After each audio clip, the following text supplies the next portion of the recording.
For months, economists and politicians have warned about the growing U.S. budget deficit. Now the president has released a $3.7 trillion budget that includes $1.1 trillion in cuts over the next 10 years. Our next guest says the president and Congress shouldn't focus so much on cutting the deficit now because that could derail the economic recovery. David Levy, chairman of the Jerome Levy Forecasting Center, his unorthodox approach to economic forecasting, by the way, has certainly paid off for him in the past. For example, he correctly forecast the end to the stock market boom back in the 1990s when the Fed started to raise interest rates. Great to have you back. Great to be here. You say that the president and Congress shouldn't focus so much on cutting the deficit right now. You're one of the few people who says that. Well, that's, the problem is people have been repeating that we have to do something so often that it's taken as gospel truth. The problem is the assumption is the economy just hit some kind of a major speed bump and we are the same normal economy. For the next several years, we are not a normal economy. We are going through a deleveraging process with shrinking balance sheets, not every year, every moment, but the secular trend is to asset prices have come down, and I think they're going to go down further, certainly in housing, I think in stocks eventually. And debt has a long way to come down. When that's happening, the private economy cannot generate the profits it needs to operate normally.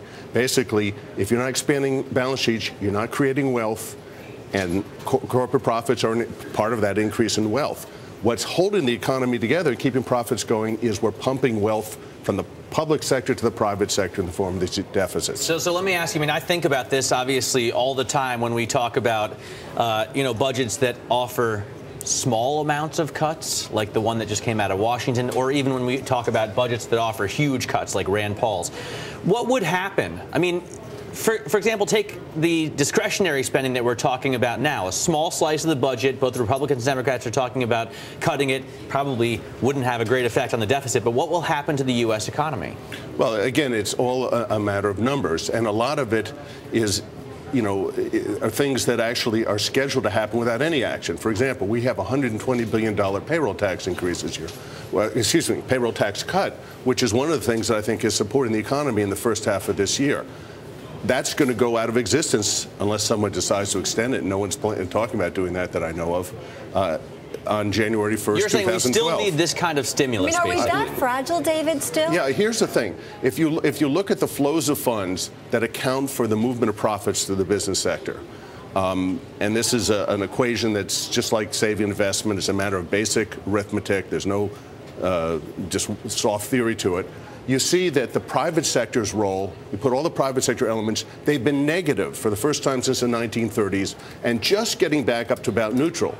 Profits are entirely accounted for the extra purchasing power pumped into the economy through federal deficit spending. So you're saying the private sector is still not doing much of anything. Despite those strong balance sheets, despite corporate profits looking pretty healthy, they are still not doing much in terms of pumping back into the economy. Right. And the strong balance sheets we have to put in perspective. Household sector does not have strong balance sheets. Right. No, corporate sector, if you look at all this free cash, for example, it looks great relative to their sales or the GDP. If you look at it relative to their debt, it's not all that much. Their overall balance sheets are way too big. They have too much overhead. They don't want to increase overhead. That's why they're not using this cash. What do you think we're going to actually see after all is said and done? What's your outlook on the economy factoring in the scenario you expect? Well, unfortunately, we have to tell our clients, look, depending what the government does under this scenario, under that scenario, I think it seems likely there's going to be a great deal of conflict, and neither the full set of cuts that the president's proposing nor the cuts that the Republicans in the House are proposing are going to happen. It may well be we have gridlock, and even Paul Ryan's not talking about cutting more than $100 billion out of an entire year's budget, right? Right. But the point is that's more, I think, of a symbolic step, although it does have a real effect on some particular programs. But then again, if you take $60 billion there, and you take another $50 billion if we have the expiration of the Medicaid extra Medicaid help to state and local governments in midsummer, by the time you come to the end of the year, we take another $120 billion now. We're starting to talk about significant, but not TARP money. It's still small change compared to Wall Street bailout. We've just got 30 seconds left. Can we afford, though, to keep these deficits, these rolling deficits? That's the critical thing. People think we're the next Ireland, we're the next Greece, we're going to get it again. No, we can carry vastly more debt than those countries. There's a whole set of reasons. We control our own money supply. We have a tax raising capability, a whole set of things. And I can just tell people, read Uncle Sam Won't Go Broke, complimentary on LevyForecast.com, and you'll understand the issue. We'll definitely check it out. David, good to get some time. Thank you. Thank you, Carol. David Levy, everybody. Thank you.